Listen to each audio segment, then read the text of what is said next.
یو بل عالم په باره کې راځي یو د الله ولی و مولانا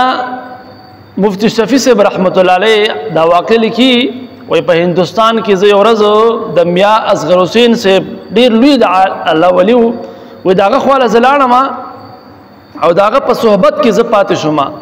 نو یو ورځ وای داسې وشو چې هغه ماته ویل وای هغه ته ما روټۍ د ماسپښین کې خو دا دسترخوان مورته وغوړاو چې په دسترخوان باندې روټۍ خوري او چې کله روټۍ خورو نو داغه نه پس وای ما میا اصغر حسین صاحب ته وای چې دا دسترخوان راغون کما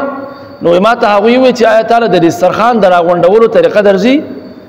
نن کوم سوچو کو نو هر سړی و یاره معصوم نن د دسترخوان د راغونډولو طریقه ورځي دسترخوان راغونډول خو سګران نه دي نو مفتی شفیع صاحب وی ما ته هغه وی چې تعالی د دسترخوان د راغونډولو طریقه درځي ما ورته چې او راځي دسترخوان بازار راغون کوم ولري به کوم سیټ ته بکیرم وی هغه ویل چې نه د دسترخوان د راغونډولو طریقه دا نه ده هغه ما ته ویل چې کله زه دسترخوان راغونډوم نو په دسترخوان باندې چې کوم واړه واړه ذرات دي د روټو هغه وړې وړې ټوکلې دي هغه زه راواخلم د دسترخوان نه او هغه یو ګوټ یو ځای ما ته وښودې چې دلته په دې ګوټ کې زګدمه او میږیان نازي میږیان او هغه روټو هغه واړه واړه ذرات هغه میږیان خوري وای دا غي نه پس چې کوم پر دې دسترخوان باندې اډوکی وغیرہ د غوخي ساډوکی وغیرہ هغه زرا واخلم نو هغه لپاره ما یو ځای پر کوسه کې مقرره کړل چې زه همیشه لپاره د غوخي هغه اډوکی چې کوم دی التقدمه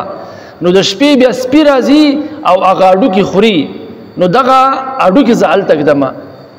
بیا یو ما ته ویلو چې کوم فروټ پاتې شي لکه ام شو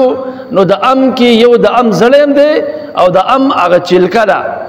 ا پوسټ کې نو وزرا سې کوم چې د ام هغه زړی راواخلم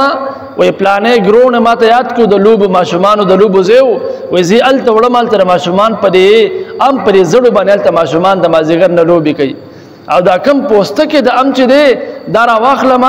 نو د سينو کوم چې ډاري کې د کوسینه بهر ته گزار کما ځکه چې زما پرې محله کې ډیر غریبانان دي کچې زی ډایرک بهر ته گزار کما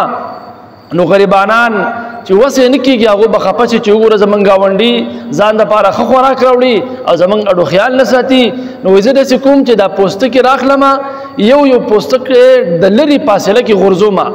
لکه یو ځکه مو غرزاو نه بیا لاړ سم لری بل ځکه بل پوسټ کې غرزوم بیا لاړ سم بل ځکه بل پوسټ کې غرزومه په پوره محله کې لری غرزوم چې چاته سره پته ونه لګي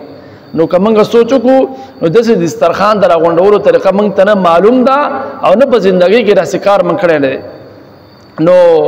زمونږ مشران چې داسې تیر شوي دي هغو به په وړه وړه خبره باندې هغوی د هغې سیز احتیاط کوو